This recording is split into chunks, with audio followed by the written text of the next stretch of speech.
The Retirement Cafe podcast, The Power of Music for Dementia with Grace Meadows.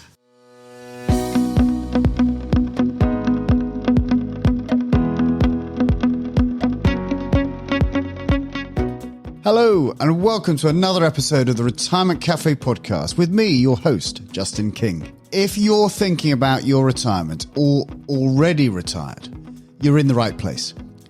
My aim is to help you plan for and live a successful and meaningful retirement. Retirement is far more than just a financial event. It's a significant life event, a major transition, which will bring with it new challenges and opportunities. So each episode contains tips, information, and inspiration to help you feel more informed and confident about your retirement. I hope you enjoy today's episode. Hello and welcome to this week's episode of the Retirement Cafe podcast. Before we meet this week's guest, I just wanted to say thank you to Robin Powell, who left a review titled Valuable Service recently. Robin wrote, Justin's podcast provides a truly valuable service for anyone thinking about retirement. Robin's a well-respected journalist, author and co-founder of The Evidence-Based Investor. And he will be a guest on this very podcast in the new year, so make sure you are subscribed so you don't miss that episode.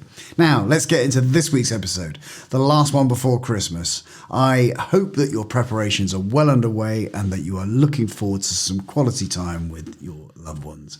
I've had many conversations on the podcast about dementia because I know how much of a concern it is for so many of our listeners. This comes as no surprise when I read that 52% of people in the UK know someone affected by this cruel syndrome.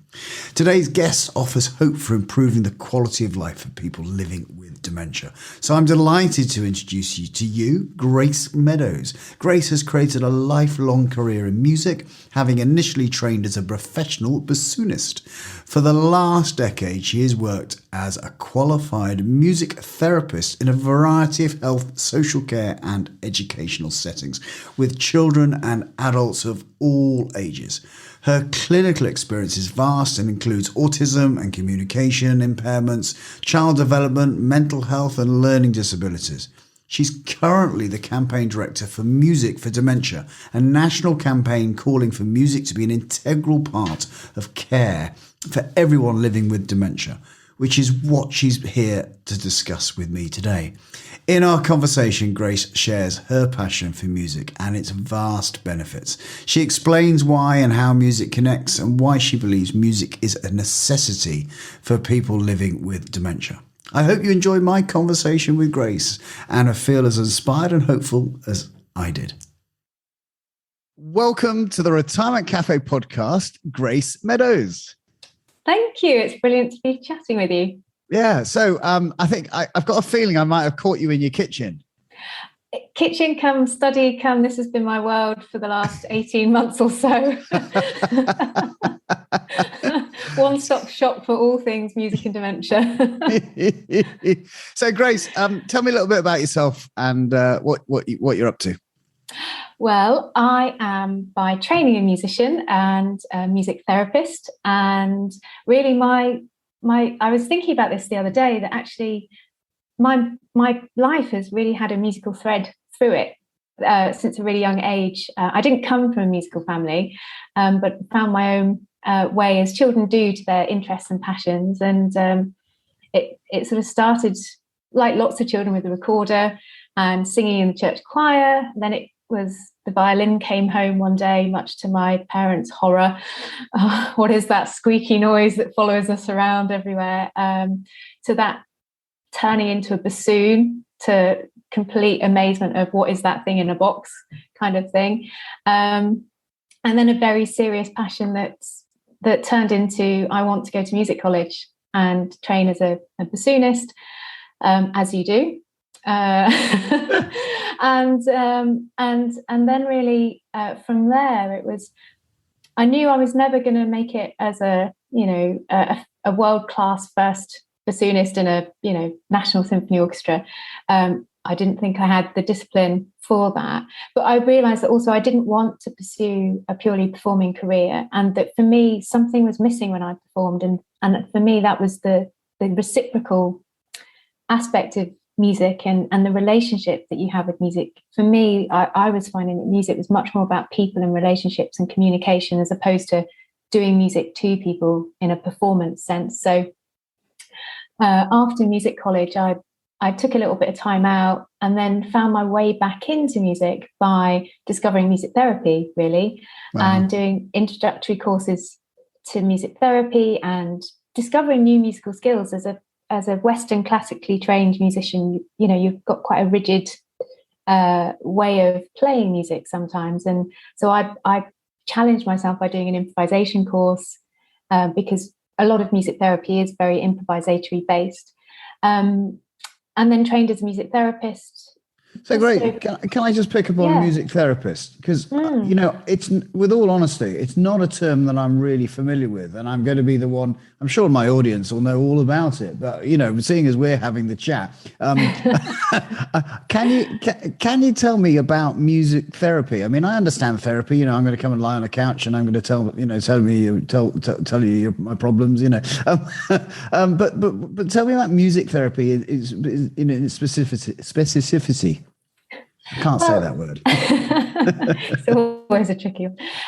Well, with music therapy, it is some of that couch stuff, but it's happening through music rather than through words often. So when words are too much, or they're not enough, or they're no longer available because of illness or injury or disability, music is that alternative channel for communication where you can put into sound expressions and feelings and emotions that words just can't convey for you. And that's particularly useful for people with learning disabilities, people who no longer have verbal capacity.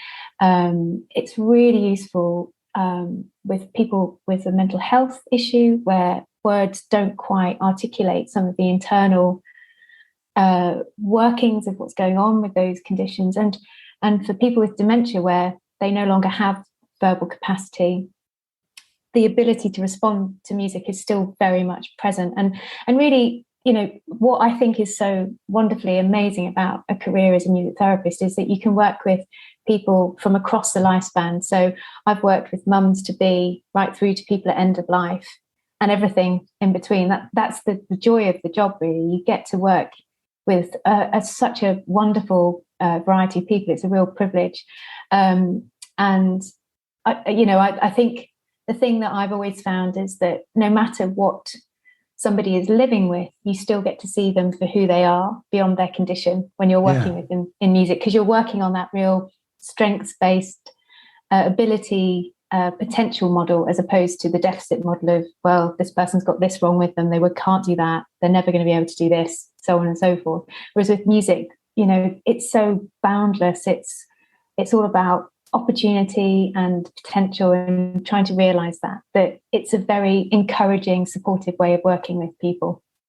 So can you give me kind of an example of some obviously no names, but someone that you've worked with who you found a remarkable kind of transition or from your therapy? How did it unfold? What did you do? How does it work? Because I think there may be a lot of people who listen to this and go, you know what, that's for me, actually. That would really help me. So how would you go about working with somebody? Or maybe just give me a couple of stories of people you have worked with which you've had success.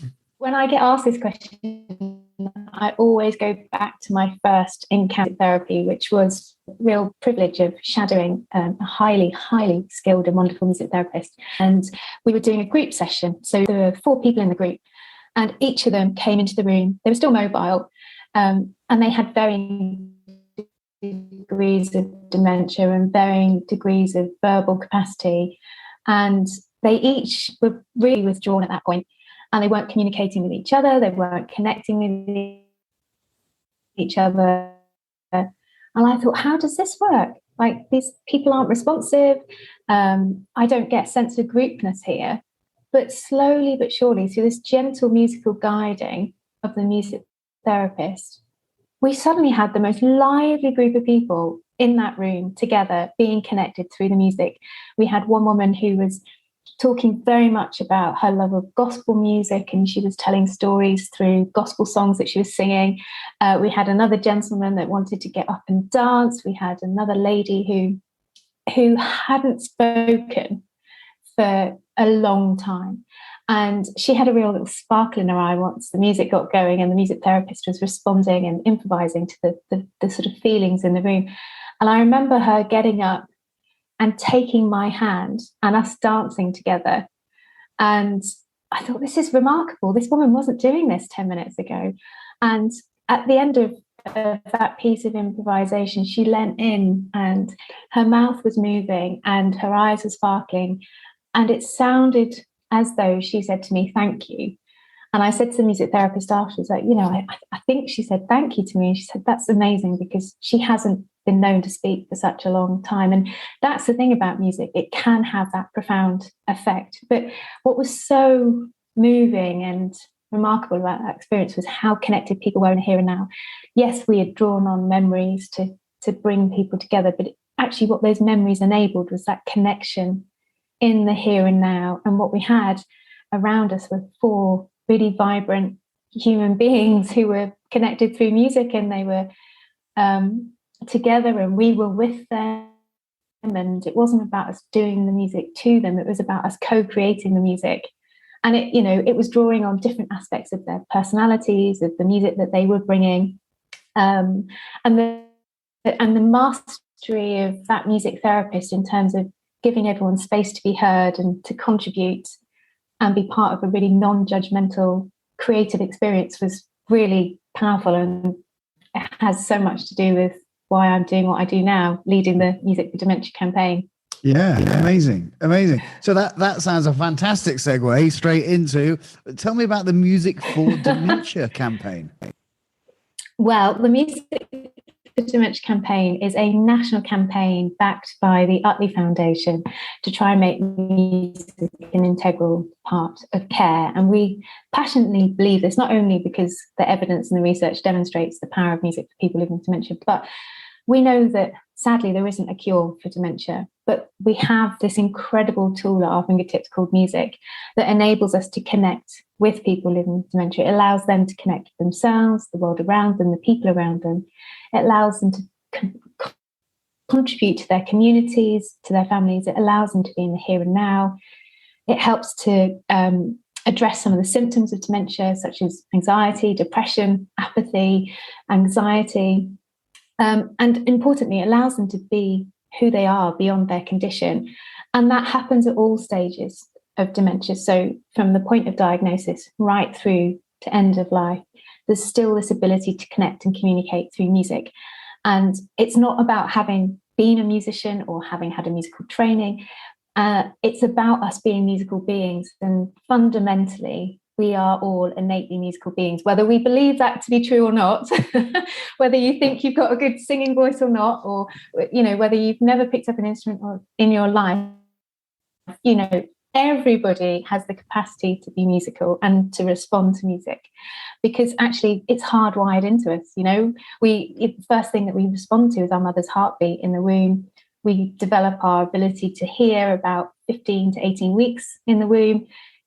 Before we've learnt language, we've learnt to respond to melody and in our caregivers' interactions with us. We are, and I passionately believe this, in case there's any doubt in my voice about this, that we are musical beings. And so, and wonderfully, we have this evidence base, this scientific evidence base that backs that up to show that we have this capacity to respond to music, and that it does have these transformational impacts on people living with dementia, which is why we're calling for it to be an integral part of dementia care. So, a lot of people will be very interested in this, and will be thinking, I have conversations with people so often who've got a relative suffering from dementia of some sort. Mm. What can they do? This is a brilliant question. I think a lot of people feel because they're not trained musicians, they can't make the music happen, but they absolutely can. It's about getting to know somebody, having a musical conversation, finding out what music matters to them. So for example, if I was working with you with music, the first thing I'd do is try and find out what your life in music has been like, what's been the soundtrack to your life, what music matters to you and why, what's your story in music. And I'd take it from there, really. I'd be thinking about the music that you loved as a young person, the music that has been with you at momentous points in your life. And then I'd be thinking about, well, what's your need with music? Like, what are you struggling with, or what are you finding difficult to cope with? Is it that you have this diagnosis and it's challenging you psychologically? You're really struggling with the diagnosis, and you're feeling quite depressed and demotivated, in which case it might be about working with a music therapist. But it doesn't have to be at that level. It could be something as simple as, I know that it's really hard to get up in the morning, and it's about putting on the piece of music that's going to help you on your way that day. It might be that you're struggling to settle in the evenings, and it's about, again, putting on that piece of music. It could be about trying to find a way to connect back with your partner, for example, and readdress the care balance. I know that you talked a lot about this with Jane in the wonderful podcast that you did with her, and there's so much crossover there with what she was talking about.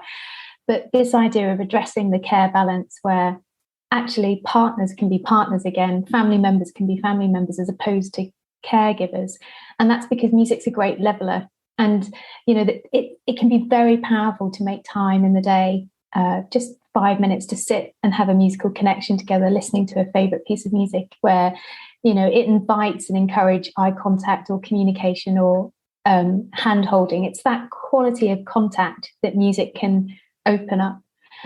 So there are lots of simple things that we can do. A lot of people use music in care in a very simple way to help motivate things around eating, dressing, encouraging movement.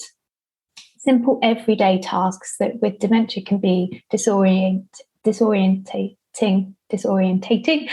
or challenging or confusing, whereas music can help put routines back in, help make things feel familiar and safe. A lot of the times when someone has dementia, they can feel really rather unsafe because they're not sure, they're confused, they're disorientated.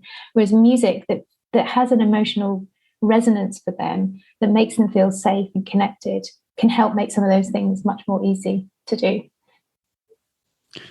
Wow.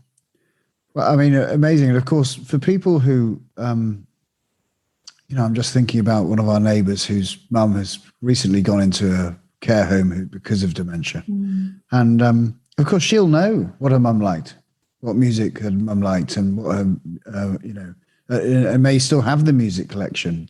So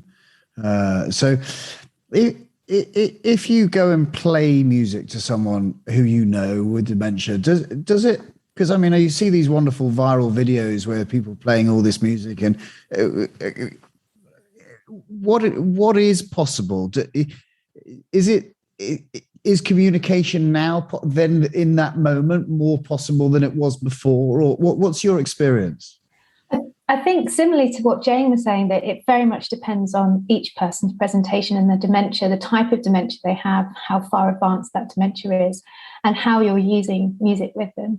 But it's not unusual to find that somebody who doesn't have particularly good verbal skills pre an encounter with music, to be able to use words, after that musical encounter. And that's because the brain has been stimulated, and those words have been activated again through the singing of familiar songs. So sometimes people will report that, my mum was able to have a conversation with me for 2, 3, 4 hours after that singing that we did together.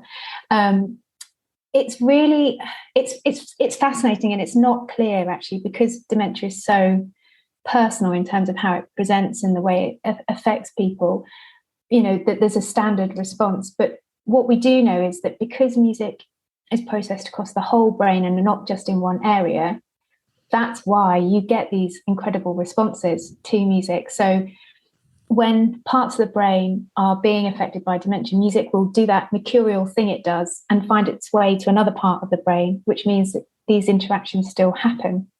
And also because we've got so many different types of memory, again, because the dementia is affecting different parts of the brain, it means that some memory functionality is still left intact, which means that responses to music are still able to happen. Wow. So the science is fascinating and complex, and I'm definitely not an expert in that. But what I have seen is that it really does, because of, again, something that Jane spoke about is, I may not know who you are, but it was the feeling that was evoked. And it's that feeling. So if I think about a song from my teenage years, I still don't know the words to that song, but I know the feeling that song evoked in me, and it still evokes the same feeling. I still think of the people that I loved that song with, and it still has that power over me. And I'm sure in years to come, perhaps even if I get dementia, that song will still be able to evoke that sort of ability to connect and link with those memories. Yeah. And I'm getting the sense that that we could be missing a trick just in day-to-day life as well here. Because if it's not such impactful, if it's so impactful in people with therapy and with dementia, are we, when I say we, the collective we, are we listening to enough music? Are we, is the television going on too early? And are we taking time to just sit and listen?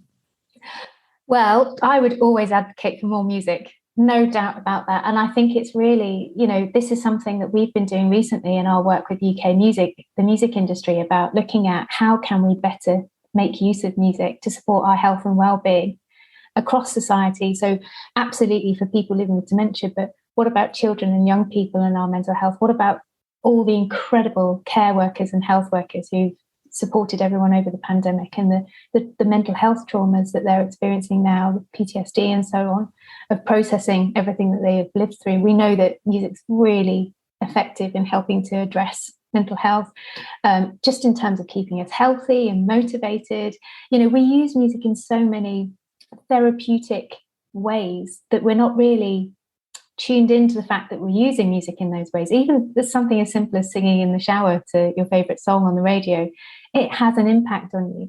And I think there's a piece that we can be doing much more broadly around helping people to be more in touch with the therapeutic benefits of music and how they can be using it, as you say, to harness that power and to help us be healthier, happier people. And of course, whereas I was just imagining myself sitting and listening to music, I'm also, of course, getting up and, what I hate to do, but getting up and dancing, moving your body. And, and as thinking about teenagers and, the tough time that they've particularly had in kind of the lockdown scenarios and being able to disappear to your bedroom and listen to music, and maybe, of course, I'm way older than you, but I remember, you weren't turning on a telly or a gaming machine, so the radio was your solace. You'd be able to access the outside world through that was significant. And I yes, again, the music I got was the top 40 on a Sunday night, with the mixtape. Oh yeah, pressing record and play to make your own little mixtape. Yes, our audience will understand this, I'm sure. So there is I can see there's a huge amount of benefit of families, if they're struggling kind of together, what have you, get music on. Yeah, absolutely. And there's so many, today we have so many ways to access music. You don't have to have a musical person in the family in order to make music happen. You've got myriad ways online of accessing music. There's so many musical films out there. We've seen so many creative opportunities come online throughout the pandemic, in terms of ballets being made available, jazz concerts, world music. There's such a rich world to go and immerse yourself in and get interested in and be passionate about and be connected to other people through. I think for me, the really powerful thing about music is what it does for relationships and the ripple effects it has. I think that's one of the challenges we have. And I say we, that those using music in a health and well-being context, is trying to articulate the benefits beyond the numbers. So, how do you quantify the fact that being able to use music with somebody living with dementia has changed someone's day? So there wasn't a difficult, challenging moment where you needed to go out to the doctors, and you were able to use music to make that transition from the home to the GP surgery much smoother and easier, because you were able to use music to make that happen. How do you quantify that? How do you talk about the money saved, the energy saved, the emotional expense of that's been reduced because you were able to put music on and use that and, hum along in the car or whatever it might have been? That is something that we're trying to grapple with at the moment, in terms of how do you articulate that value, both on an economic level, but also, an emotional, social level, because it's those things that really add up, for a carer, in terms of the burden of caring, that emotional expense, that psychological expense, that energy expense. How do we help top up the bank, as I like to call it, of the emotional credits with music to keep that carer being able to do what they want to do, without them toppling over into a crisis mode, where ultimately that's a really expensive position for that person, but also for society. It's so much more expensive caring for somebody in crisis than it is caring for somebody in a preventative way. Sure. So, Grace, I'm going to give you a magic wish now. One magic wish, right? What do you change? What do you do with this magic wish? Anything can happen. Are you sure I can only have one? Yeah.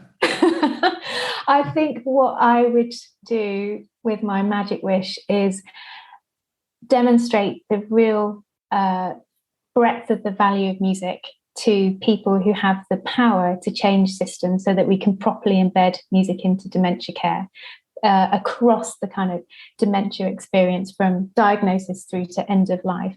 And as part of that wish, I would help people to feel empowered and confident and creative in using music, and help them to see that they don't have to be trained musicians to make the music happen. It's about having that knowledge and the confidence and the permission to go out and give it a go, and to use it as they can in their daily roles, to help improve the quality of life and care for people living with dementia.